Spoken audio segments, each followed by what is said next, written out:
out, and their eyebrows which arched wickedly into their hairlines. They spotted me under the tree, and I couldn't get away from them. The grass blades were latched on tight, and those hideous branches were still whirling around my face. Man, she's in bad shape. What do we do with her? It's just a bad trip. Let's throw her in the car. She'll sleep it off. As I stared at the ground, I realized my feet were hovering above the surface. I was walking on air. Take that, Jesus. Anyone can skim over an ocean, but air? Yeah, I walk that. I could hear my companions talking, but it was muffled like they were on a landline continents away from me. They carried me to the car and helped me lay down in the back seat. They gave me that, at least. The upholstery was light blue velvet, and it felt like a teddy bear hugging me. Until the seat started turning into cement blocks. The blocks stacked themselves around the interior of the car, sealing me in. I felt my chest heaving, trying to suck in what oxygen was left in the tomb. And then I stopped breathing. Everything went pitch black. I existed, but I wasn't in my body anymore. I didn't have skin or tears, bones, or pain. I was just my consciousness. There wasn't a lake of fire in the center of the earth, and there wasn't a huge pearly gate welcoming me to a heavenly kingdom.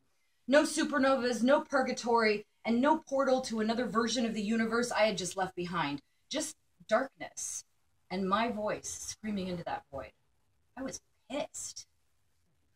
On September 5th, 1983, I wrote a note on a gray piece of paper with blue lines and dashes in my learning to write pad. I accepted Jesus Christ into my heart as my own personal Lord and Savior. I know I'm a sinner, and because Jesus died for me, his blood will make me clean again for all eternity. My parents later explained that even though Noah tried his best to save 2 of each species, the dinosaurs died because they couldn't breathe the new air after a worldwide flood took over. In addition to that, they promised me a goddamn trip to heaven, complete with streets of gold, mansions with lots of rooms, and all my friends who weren't evil heathens. 2 months after graduating from high school, when I confessed my out-of-wedlock pregnancy to my parents, my mother said I was a godless whore and would definitely be burning in eternity for that. I had to remind her about that prayer back in 1983 that I had prayed and the definition of eternity. She was not amused. 2 years after that encounter with my mother, I was tripping my brains out in the back of my car. I railed at the magical sky captain who was supposed to have this all figured out. I was dead. I was supposed to be somewhere. There was supposed to be something after we left the Earth suit. But there wasn't. I remembered every person who had ever hurt me. I screamed their names into that darkness. I recalled every loss, every terror, and spit each one into that vastness. I was 19. I was sure life was supposed to end very differently. I had been so convinced. But now, outside of the bounds of time and physical matter, there was nothing. No God, no future. Only an endless loop of memories playing out like an old silent movie. Are you kidding me? Is this really all there is? Are you fucking kidding me? I felt a tear slip down my cheek. A tear. A cheek. I reached up and felt the dampness with my fingertip. A fingertip. I was sliding back into myself, back into my body. I was crying. Maybe I could breathe again. I gulped at the air and stared in wonder at the blocks of cement as they dismantled, their molecules blending back into the upholstery. I concentrated on each breath like a devout yogi. The tears tickled my ear canals as they settled into tiny puddles. I was in my car, a 1986 Buick Regal that had been my home for the past 6 months.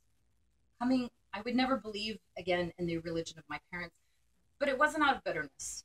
Coming back from the brink of nothing rearranged me in monumental ways.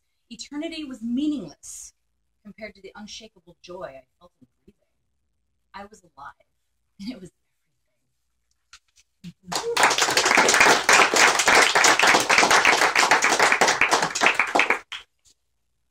Now I have some poems. This is for my father. It's called A Mess of Color. I don't even know your type, but there it is in a bag, dripping down a tube into needles pushed under the skin of your hands.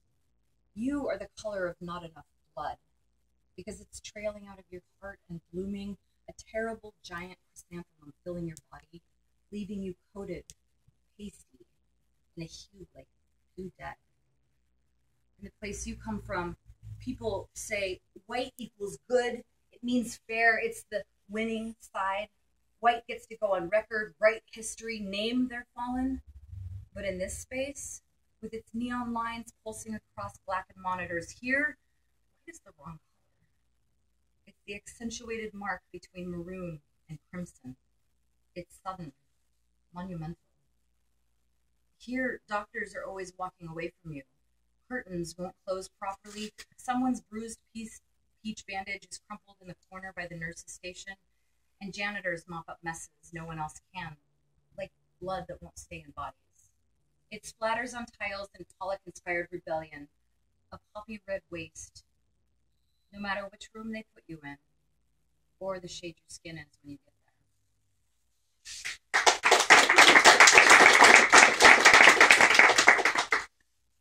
I came here tonight from Arizona. I've lived there for 11 years now, but home is Portland.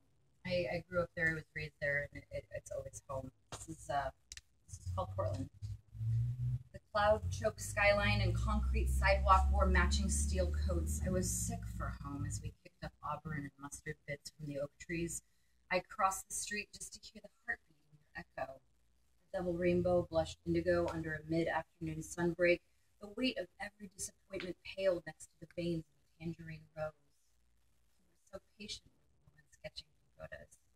Everything kept turning. Even the gods keep business hours. You asked the earth to stop its grating kineticism.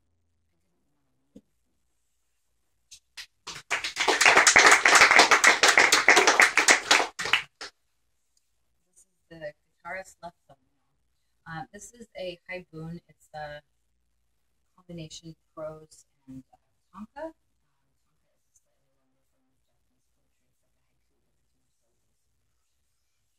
It's easy to profess love with a barrel against your temple, knowing you'll leave us here to stare down the world without you.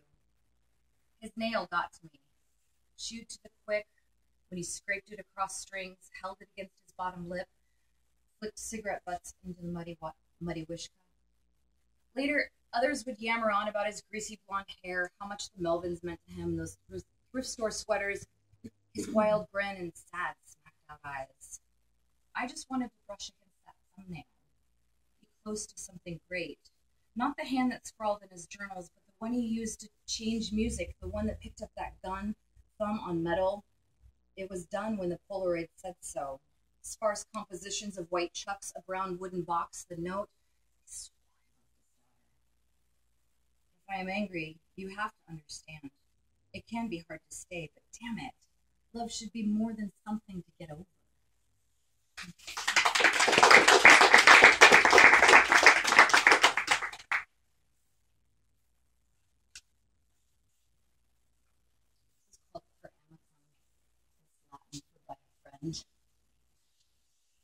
Let's go back to when we snorted tomorrows. Let's scream a little louder as we're bent over beds by men whose names we won't remember.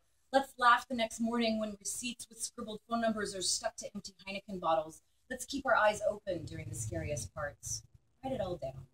So when a good pair of hands takes hold of our waists, we can breathe from our guts, where all the light lives, where all the chutzpah to insist, I never missed him, hold station. Let's shake our echoes until we see that tears couldn't save us from making our daughters flinch. Fuck gentility. Let's build futures on black hole foundations. Relish the concept of falling off pedestals. Drop acid intentions. Regret.